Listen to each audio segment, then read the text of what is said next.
Hi, Sean here from Cloud9 Spain. With me I have Darren, my Chief Operating Officer. And we're here to give a quick market update. It's been a busy month, January. Yes. We've come to the end of it, thank goodness. And it's also coincided with Darren joining us. So he's been with us for 3 weeks because you started a bit late because you were on a cruise or something, weren't you? You're doing something dramatic. Something like that, yeah. But it's, that's why I'm here, because it's been a great month. Well, yeah, now this is the thing. I've got to be very careful how I manage this because Darren joined us 3 weeks ago. And do you know, those 3 weeks have been our best ever in terms of deals done and commission revenues and things like that. So I think he's thinking he's going to get all the credit for this, though. So what do I do? You know. So Darren, how have you found it, sir? Have you enjoyed becoming the new messiah and you know, taking the business forward in the first 3 weeks? I know. It's funny, isn't it? Because we spoke the other day and he said, I must have been here about 2 or 3 months. And he went, no, it's about 2 weeks. It's bonkers, isn't it? But you know what? It's been really exciting. It's been great to be a part of the team. I've learned so much more about the real estate industry. What have I done? Yeah, what have I done? Yeah.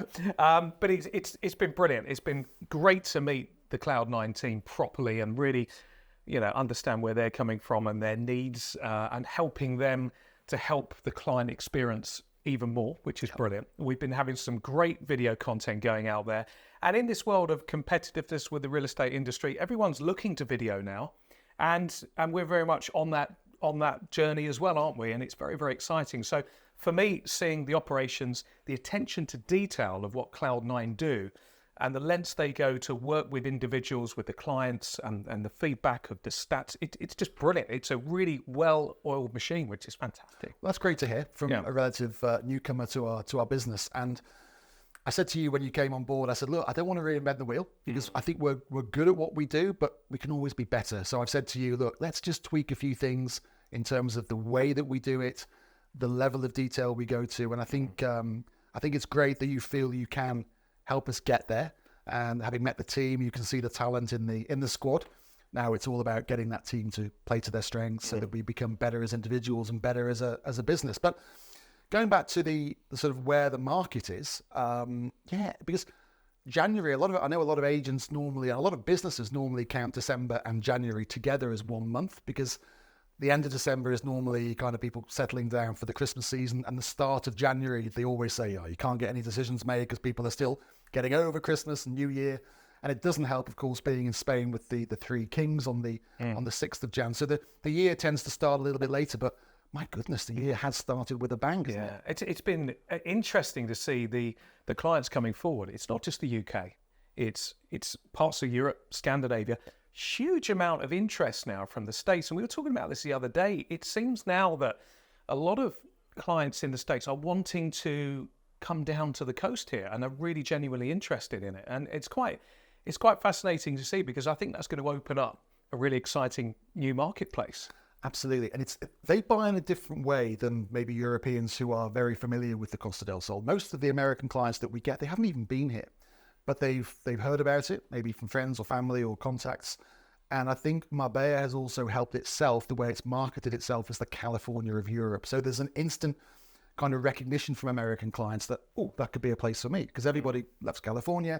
And there are a lot of similarities. I do get clients coming here from the States going, yeah, it is just like Southern California. But I think the way that the Americans do their research is different. I think they watch a lot of video, which I think is why we get more than our fair share of American clients because we're quite prolific on video. And they quite like some of the area guides that we do and the carpools because it gives them access that they wouldn't otherwise get unless they come here physically. And then when they come here, of course, they don't want to waste time. You know, they maybe got 2 weeks out in the field and they want to see as much as they can. It makes that pre-tour time really important because what you don't want is an American client coming here not knowing the Costa del Sol and say, right, show me everything, because then you're not going to get enough done in the time scale. So you've got to use that pre-tour time to really focus in. We're working with a client at the moment, aren't we? Whose specification has changed a little bit even in the last week. And what we're trying to do is to narrow down his options so that we're really spending the time in the right way when he's here. Because you can waste an awful lot of time looking at stuff and everyone being polite. Let's go and look at this. Let's go and look at that. When people don't want to because it's not the right thing for them. And I also feel that you know, a lot of people coming from the States, certainly clients, are almost in that position. If they see the property they like and it ticks the boxes, the chances are they're going to put down the deposit and go for it, which is really great. I mean, this is good stuff. And the other thing about anyone really, but particularly the Americans, if they're relocating as a family, it's all about the schools. So we can help with that. We can guide people on which schools are the best, the most highly regarded. Very often they've done their own research anyway. They're already in conversation with 2 or 3 different schools, and we can help guide them, because what you don't want to do is the kids end up in Soto Grande school and you focus your search on Marbella. It's a waste of time. So what we often say to our American clients is, look, when you know which school it is your number one choice, then we can start focusing the search around that area. Because although 35 minutes isn't a massive amount of time to people commuting in the States or in the UK, when you're here in Spain, it becomes a bit of a bind. You want to be 10 minutes up the road, not 35. Yeah. So yeah, it's a slightly different way of doing it. But going back to the market updates as well. Now, I know many viewers will probably have seen talking about, you know, the market updates. You got some brilliant videos out there, just kind of giving your feeling of how it's all going. But it's looking positive for this year. I've got that sense, but it's a different positive, isn't it? What with the interest rates as well, they're looking promising. We're hoping to see a change in that, which hopefully will then give more confidence within the marketplace. But like you were saying earlier, there's a lot of agents there saying, toughening up, things are toughening up. But it's a slightly different feel about it, isn't it, this year? It is. I think the market is toughening up for the agents because of the amount of competition we have. So I think it probably feels a little bit tight for some agents who maybe haven't kept up with the times and aren't in a position to market their product and service in an effective way. I'd like to think we're sort of a little bit ahead of the curve on that. But what we noticed is we noticed 2 big years after the COVID restrictions were eased. We noticed that people, once they could travel and once they realised, yes, we can go and we can holiday and we can live somewhere warmer and we can take the family and we can work from home and we can do all these lovely things. So we had a little bit of a mini boom, which we sort of thought was on the horizon. I think we've satisfied the vast majority of those clients. So the market has now returned to a more normalised level, which I think is healthy.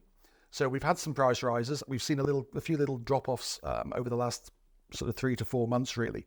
And that was needed, because what we don't want is for the market to run out of control. It still needs to be affordable to the majority of people. Now, I think what we've seen is the last half of last year, which was our record year, by the way, last sort of 6 months, the market slowed a little bit. And I think that was because of those headwinds that we encountered in the market. So the interest rates spun out of control for some people, although still relatively low historically. Inflation in some countries started to peak. We also had a cost of living crisis, certainly in the UK. So there were a lot of headwinds, and I think that just made people pause for thought. You know, this is a big buying decision, whether it's a holiday home or a permanent move. So a lot of people, it just gave them a moment to go, oh, hang on a minute, I'm just going to put this on hold for a few months.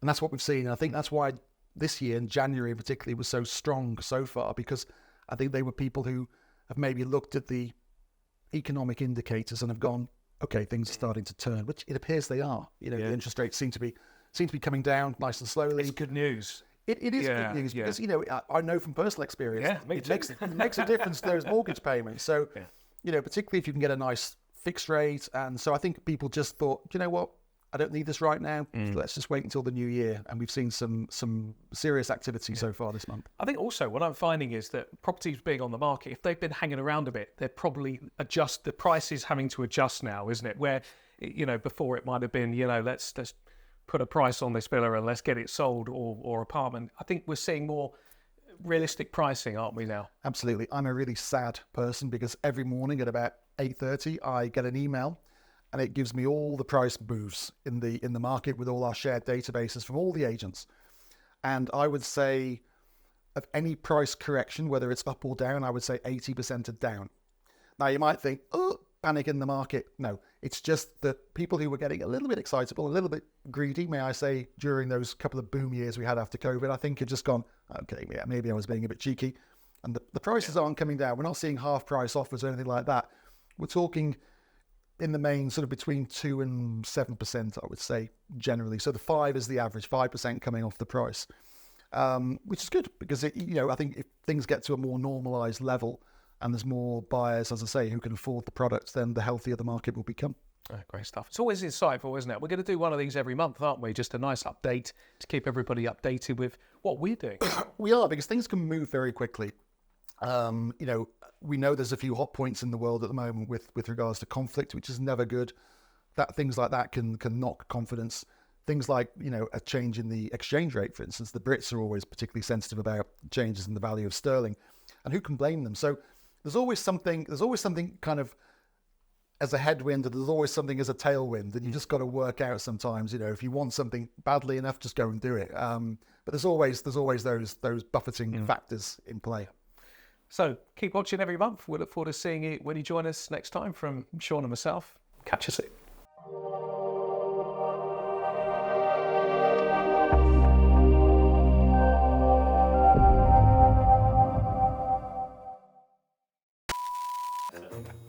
Come on, just do it properly. Laugh. Pretend you're having fun.